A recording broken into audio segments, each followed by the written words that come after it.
Landing on an aircraft carrier is dangerous, but even more so when things don't go according to plan.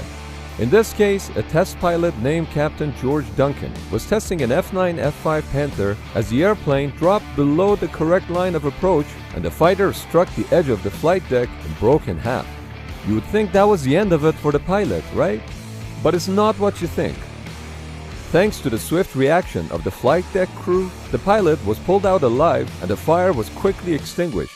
In 6 months, Captain Duncan was back at flying and later on became a lawyer.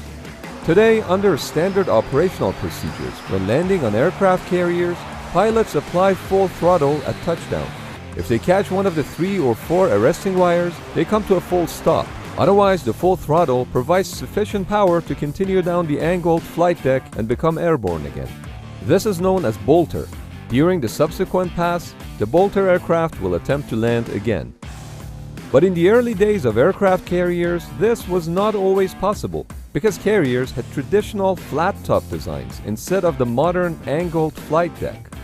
This meant that airplanes were landing right in front of the other parked airplanes, so there was very little room for error. For this reason, emergency flight deck barriers were installed at the end of the landing area.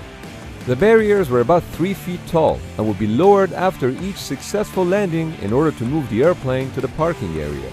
If something did go wrong, like a broken tailhook, the deck barriers were essential in stopping the aircraft from crashing into the flight deck crew or parked airplanes. After hitting the barrier wires, airplanes usually sustained heavy damage and sometimes even burst into flames. The flight deck crew were also as likely to get injured as the pilots themselves due to the wires flying around the flight deck. As you can see in this example, barrier wires were not always sufficient to fully stop an aircraft, so a better solution was needed. Don't worry, this airplane's pilot was successfully rescued by a helicopter. Presently, barrier wires are no longer used as they were replaced with barricade netting, which kind of resembles a tennis net.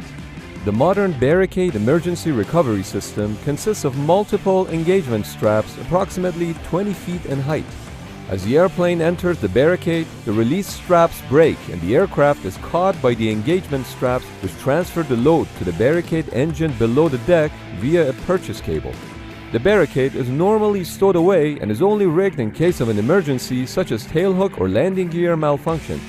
A well-trained crew can set up a barricade in under 3 minutes. After successful arrestment, the webbing and the deck cables are discarded. Real good. Keep the scan going. Little power on. Little more power.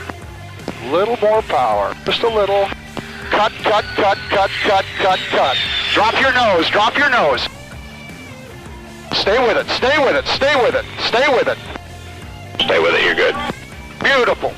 While barricade arrestments are rare, they still occur from time to time, and for this reason, all American aircraft carriers are equipped with them. While such landings are harsh on the pilots and often lead to major damage to the aircraft, this is still way better than the alternative. Over the years, barricades have saved numerous lives, and because of that, they are an essential part of the carrier's toolkit.